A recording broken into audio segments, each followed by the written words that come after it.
এক জঙ্গলে থাকত খরগোশ আর কচ্ছপ, দুই খুব ভালো বন্ধু।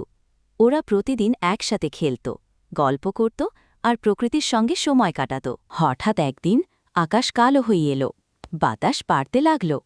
খরগোশ বলল, চলো তাড়াতাড়ি বাসায় ফিরি, ঝড় আসছে। খরগোশ দৌড়ে পালাল, কিন্তু কচ্ছপ তো ধীরে হাঁটে।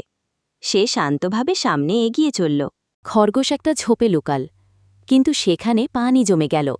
সে ঠান্ডায় কাঁপতে লাগল। কচ্ছপ গুহায় ঢোকে, কিন্তু দুশ্চিন্তায় বন্ধুর কথা ভাবে। কচ্ছপ বলছে, আমার খোলসের নিচে এসো। খরগোশ আশ্রয় নিচ্ছে। সত্যিকারের বন্ধু বিপদের সময় পাশে থাকে। ধৈর্য, সাহস আর ভালোবাসাই বন্ধুত্বের আসল পরিচয়। বন্ধুত্ব মানে শুধু খেলা নয়, বিপদে পাশে থাকা।